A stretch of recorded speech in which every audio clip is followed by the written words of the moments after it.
Falando de Brasileirão, temos substituição aqui na mesa do Tá Na Área. Saiu o Bruno Murito falando do Vasco, que vive momentos complicados, briga na parte de baixo. Agora, para falar do Flamengo, Letícia Marques. Flamengo líder e derrubando tabus. É isso, Letícia? Mais uma vitória do Flamengo, que não está deixando o Palmeiras chegar perto, né? Claro que o número de jogos é diferente, o Palmeiras tem um jogo a menos, mas o Flamengo vai mantendo essa distância. E importante a vitória fora de casa antes do compromisso pela Libertadores. Tudo bem? Bem-vinda. Muito obrigada, boa tarde a todo mundo que está acompanhando. Exatamente, né? Como você falou, o Flamengo parece que não dá a chance do Palmeiras chegar. É natural que o Flamengo tem um jogo a menos que a maioria dos times do Campeonato Brasileiro. O Palmeiras tem 2, então ainda dá para você projetar um confronto entre as duas equipes até a reta final. Mas o Flamengo parece que vai deixando essa margem cada vez menor, né? É um tabu jogar no Alfredo Jaconi. O Flamengo não vencia há 28 anos. Diga-se de passagem, quase a minha idade. Então, assim, nunca tinha... Desculpa, gente. Não é o caso. Não pude perder a piada. Foi quase igual o Emerson Royal até brincou sobre isso na coletiva que ele concedeu depois, assim. Ele é mais novo também, então não tinha acontecido. Mais novo que a gente ou mais novo que a Vitória? Mais novo que o tabu. Exatamente, que esse tabu, o Flamengo não vencia lá desde 97. Acho que o Felipe fala muito bem sobre isso, né? Que ele passou por isso como jogador também. O Danilo falou que essa motivação desse tabu, né, era algo que eles queriam de fato quebrar, e o Flamengo fez um jogo com controle, um jogo tranquilo. Até a gente discutiu um pouco hoje no podcast, que a gente sempre faz pós-jogo, né, o quanto o Flamengo talvez não tenha criado muitas chances claras, mas foi muito eficaz nas chances que criou, e aí, natural, abriu o placar no primeiro tempo, e no segundo tempo, um jogo que poderia talvez até se complicar, às vezes o Juventude poderia achar um gol, mas o Flamengo conseguiu, numa boa jogada de 2 atletas que chegaram nessa última janela, né, uma jogada do Carrascal passando para o Emerson Royal marcar esse gol, dar uma tranquilidade nessa vitória ali nos minutos finais. E eu acho que o mais importante, né, dar uma confiança para esses 2 jogadores que chegaram, como eu falei, nessa janela, e são mais opções para o Felipe Luiz. Sempre lembrando que a gente está falando de uma semana de Conmebol Libertadores, né? O Flamengo tem um compromisso contra o Estudiantes nessa semana, e por isso também a importância desse resultado. A gente tem uns números para mostrar, já que falamos, né, do tabu do Alfredo Jaconi. São 28 anos, significa que desde 95, né, desde 97, perdão, o Flamengo não conseguia um resultado de vitória no Alfredo Jaconi, e de lá para cá, são quantos jogos, então, de 97 para cá? 14 jogos. É bastante. O Juventude ficou fora da elite durante um longo período. Sim, mas ainda assim é um número expressivo de partidas, né? 14 jogos, 7 derrotas, 6 empates e agora uma vitória em 2025, desde 97. Perdeu em 97, 99, em 2000 na João Avelange teve um empate, em 2001 outra derrota, vitória do Juventude, empate em 2001 ainda, em 2003 empate, o Juventude venceu em 2004, em 2005 empate, em 2006 vitória do Juventude, 2007 outro empate, 2021 vitória também do Juventude, empate em 2022, 2024 venceu o Juventude e finalmente ontem saiu esse resultado, essa vitória do Flamengo, Lino, que acho que tem um peso importante, como a Letícia trouxe, para alguns jogadores, e principalmente para esse momento do Flamengo numa semana decisiva como essa, né? E deu tudo certo, né? Não pro Flamengo, né? Não choveu, não teve neblina. Teve neblina. Inacreditável o sol, quando a bola começou a rolar, tava quase o campo inteiro. Eu falei, eu acho que eu nunca vi um jogo lá com sol. Quase todas as minhas lembranças eram chuvas. Não, maior frio na minha vida profissional eu passei no Alfredo Jaconi. Jura? Sério? 4 graus com chuva e neblina. Esse pacote é forte. Com vitória você não voltou de lá, não. Você não voltou com vitória de lá, não. Nacional no Vasco. Eu lembro desse jogo. Teve isso ainda. Mas então, foi quando eu tava reformando o Beira-Rio. Foi isso. O Internacional mandava os jogos, fui lá trabalhar, fazer 4-1 Inter e Vasco. Se eu não me engano, foi quando o Paulo Autuori não pediu demissão, mas pediu demissão depois. Enfim, um frio danado no Alfredo Jaconi. Mas a cabine mais fria do Brasil é lá. Só que não é no Alfredo Jaconi, é no estádio do Caxias, lá em cima. Aquela cabine lá também é de derrubar santo voltar. O Flamengo ganhou confiança, né? O Flamengo está conseguindo trabalhar o elenco da forma correta. O Felipe Luiz hoje tem a tranquilidade de um treinador que se estabilizou, né? É respeitado, e o mercado já olha ele de outro jeito, não está recebendo proposta por acaso, pelo contrário, está vivendo uma fase absurda o Arrascaeta, né? Um momento até surpreendente, eu não imaginava ele nesse momento da carreira, jogando ainda no nível que ele está. O Arrascaeta conseguiu melhorar o que é algo incomum para o jogador da posição dele, que normalmente vai perdendo velocidade, vai recuando um pouquinho mais, vai trabalhando mais perto de volante. Não, ele hoje é um atacante dentro do elenco do Flamengo. E aí, com 2 times no nível que tem o Flamengo, é fácil você ir trabalhando a temporada, né? É um timaço, né, Ana? E acho que essa questão do Arrascaeta tem que ser debatida. Para mim, é o grande jogador desse campeonato. Claro que tem muita coisa para acontecer, mas até quando o Flamengo não tem aquela grande partida, porque o Arrascaeta chama atenção nesses momentos, né? Ele é aquele maestro, garçom, enfim. Ele está numa fase agora também artilheira. Ele é o segundo maior goleador do campeonato. Tem 13 gols, só está atrás do Caio Jorge, que tem 15. Então, ele ainda acrescentou esse poder de fogo para ele, para o jogo dele, que já era muito forte, né? Eu acho que diz também sobre o trabalho do Felipe Luiz e a saída do Gabriel, né? Porque hoje você fala muito pouco sobre o Pedro, sobre outro atacante. Hoje o assunto é muito concentrado na atuação do atacante, entre aspas, Arrascaeta. Eu acho que teve uma influência direta a saída do Gabriel e o trabalho do Felipe, porque o Felipe adiantou ele um pouquinho, né? Ele foi jogar mais próximo da área. Ele tem uma movimentação mais próxima da área, aparecendo quase como um segundo atacante. E eu acho que por isso tem a reinvenção também, porque você, tirando ele daquele meio mais burocrático, o Flamengo nunca teve um time burocrático, mas trazendo ele para aquela função de meia, ele se desgastava mais. Ele tinha que correr mais, ele tinha que ajudar mais na saída de bola, ele tinha que compensar muitas vezes o jogo dos volantes. Melhorou a dupla de volantes, eu acho que isso fez com que ele tivesse mais liberdade para jogar, e não só nessa janela, né? Já no começo do campeonato. Eu acho que isso, para mim, é o grande... Se eu tivesse que dar uma marca do trabalho do Felipe Luiz nessa temporada, é a evolução, ou esse novo momento do Arrascaeta. E eu estava pensando muito sobre isso hoje, né? Não consigo normalizar a liderança do Flamengo, assim. Eu acho que a gente não pode normalizar, porque o time prometeu e até aqui vai cumprindo o que queria com o campeonato. Ai, nossa, eu vejo muita gente falando, contrata muito, o banco é muito bom, o elenco é muito bom, realmente. Mas o Flamengo já teve outros times muito bons, talvez diferentes do que o time é hoje, e teve treinador que não conseguiu. E um treinador jovem, com jogadores às vezes até mais velhos do que ele, né? Ou ali no mesmo nível de idade.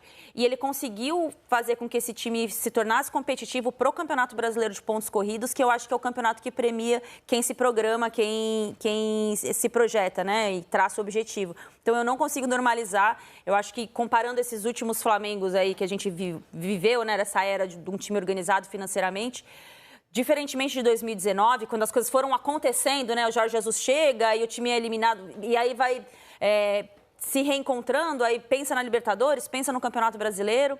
Eu acho que esse time mais organizado, eu acho que agora a gente vê um projeto esportivo no Flamengo. Antes a gente via um time de futebol, que fazia tudo para ser campeão. Acho que agora a gente vê um time que, claro, o objetivo é ser campeão, mas eu acho que tem um lastro que vai ficar aí por muitos anos ainda a gente falando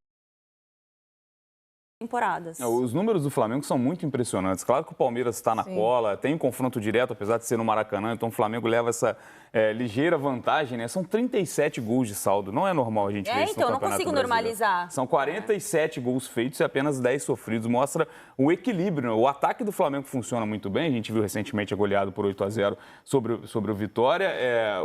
A defesa também, né? Se a gente for listar os melhores zagueiros do futebol brasileiro, talvez seja a dupla do Flamengo. E é injusto você normalizar, porque você tira o mérito de você fazer um trabalho certo, um trabalho eficiente, né? Porque assim, não, é normal, porque tem grandes jogadores. Não, não é normal, porque até com grandes jogadores, se o seu trabalho não for bem feito, bem executado, você não consegue fazer o que o Flamengo vem fazendo. Se cansou de ver exemplos assim, de grandes times, exato. E com grandes treinadores que não conseguiram performar. Acho que a temporada passada, talvez, ela seja um grande retrato, porque tendo o Tite como treinador, acho que todo mundo esperava que o Flamengo fosse fazer uma campanha absurda no Campeonato Brasileiro, e isso não aconteceu. Então, quando o Felipe Luiz, jovem, Felipe Luiz tem 1 ano de carreira à frente do Flamengo, faz agora, né, daqui a 15 dias mais ou menos, e como treinador ele tem o mesmo tempo praticamente, porque ele passou 6 meses ali entre o Sub-17 e o Sub-20. Então, assim, um cara tão jovem e ele conseguir arrancar isso de um elenco que é, de fato, um elenco muito bom, um elenco que tem muito investimento, mas eu acho que ele tem uma vantagem, Ana, que é como ele conhece o clube e como ele conhece cada peça que está ali, porque ele está ali desde 2019, conviveu com vários que estão no Flamengo até hoje, mas ele entende muito o que é o Flamengo. Até a base, né? Até a base. Sim.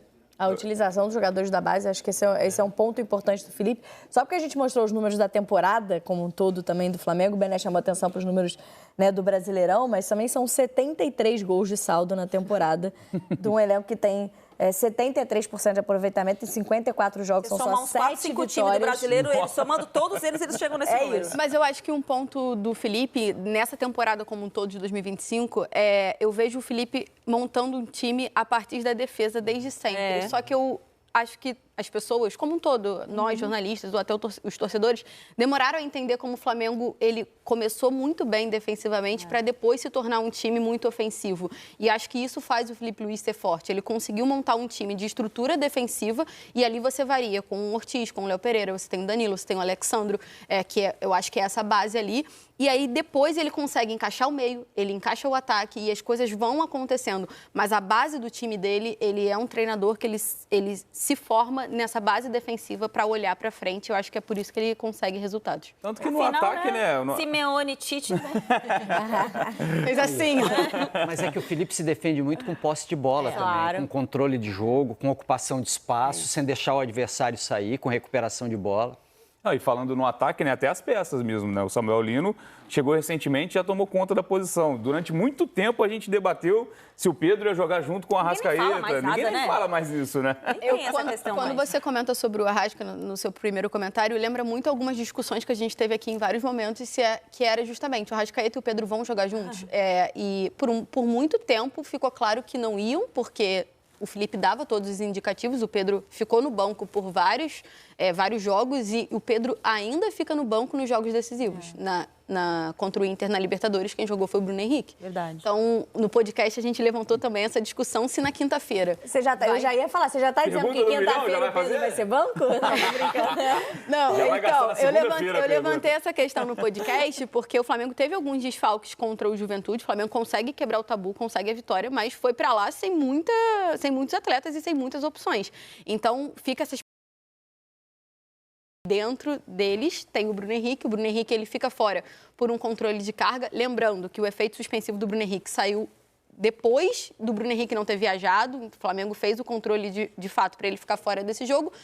Tinha consciência de que o efeito suspensivo sairia provavelmente até a partida, mas o Bruno Henrique não viajou. O Bruno Henrique ficou fora por um controle de carga, visando a partida de quinta-feira, foi o que foi noticiado.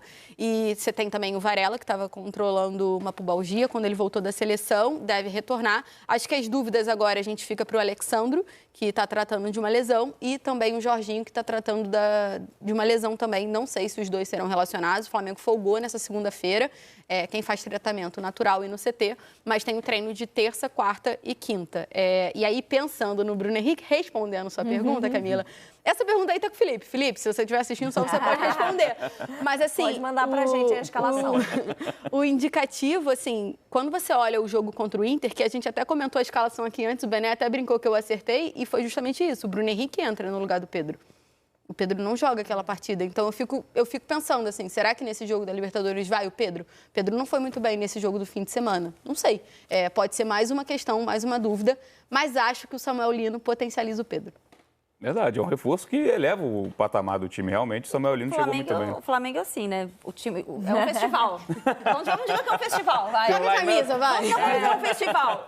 Os Beatles não podem ir, mas tem o Rolling Stones. Tá o Belo não pode ir, mas pode ir o Bruno do Sorriso Maroto, entendeu? Olha que maravilha. Aí você veio pro meu mundo cara. agora. Aí eu gostei, aí eu consigo. Não cabe todo mundo no palco principal, mas peraí, a gente tem outro palquinho. Não tem problema. Não tem problema. E outra coisa, só para finalizar, a Ana falou sobre a questão da sorte, como a sorte também faz parte do futebol. O Flamengo tropeçou, empatou em casa com o Grêmio. O que aconteceu depois? Foi buscar fora. O Palmeiras também tropeçou na mesma rodada. E aí foi buscar fora o ponto, verdade. né? Que talvez fosse o ponto que... mais difícil. E aí me chamou a atenção esse negócio dos 28 anos, porque se pode olhar para trás, mas você vê os últimos anos, já com o Flamengo estruturado, não conseguia vencer no Jacone, né? Ano passado mesmo, Juventude venceu, enfim. Quem era o técnico, Lelê? Ano passado? Era o Tite? O Tite fica praticamente um ano, né? Ele sai umas 10 dias antes Desculpa, de gente, é que eu não tenho memória. Eu não lembro o que zero, eu fiz zero. ontem. Então, Não, assim, eu Te entendo perfeitamente. É porque, assim, técnico, eu não tenho memória. A minha Tite, memória assim? também não é boa, mas é porque o Tite, ele quase completa o ano. E o Flamengo tem essa dificuldade dos técnicos completarem um ano, então a gente fica sempre atento. O Tite Cantaram parabéns pra você, pro Felipe Luiz, já? ainda não completou, né? Vai completar, o que tudo indica. Tudo indica que depois de muito tempo o Flamengo vai ter o mesmo treinador em janeiro A e gente dezembro aprendeu do isso mesmo nesse né? programa O último, que a se eu não me gente- engano, Vanderlei Luxemburgo, tem Acho que essa? sim. Olha aí. A gente espera Minha memória é um pouquinho nesse boa. programa hoje a gente aprendeu que tem que esperar tudo até o final. Então vamos esperar bater um ano pra gente falar. Obrigada, Letícia, Nada. pela participação com a gente, trazendo as informações do Flamengo. A gente faz mais um intervalo. Então tá aí, meus amigos, o Mengão que simplesmente quebrou um tabu histórico. É, parceiro, quase 3 décadas para vencer o Juventude jogando lá naquele terreno de Caxias do Sul. Porém, o tabu foi quebrado. O Flamengo venceu o jogo por 2-0. É, 2-0. Arrascaeta na sua melhor fase artilheira e o Emerson Royal. É, o Emerson Royal que substituiu o Varela e conseguiu ali fechar o caixão do Juventude. Flamengo 2, Juventude 0. E o Flamengo chegou à marca dos 50 pontos no Campeonato Brasileiro e agora é mais líder do que nunca. É, o Flamengo segue aí na liderança do Campeonato Brasileiro. E, logicamente, né, o Filipe Luiz agora vai poder trabalhar com calma para o jogo contra o Estudiantes na próxima quinta-feira no Maracanã pela Libertadores da América. Vou deixar aqui os créditos para o canal do Sport TV. O link dele se encontra na descrição do vídeo como forma de créditos. Vou pedir a você que não é inscrito para se inscrever no canal, ativar o sino e deixar o like. Daqui a pouco eu volto e trago mais novidades para vocês. Afinal de contas, isso aqui é nossa paixão, isso aqui é o nosso amor. Fui, nação!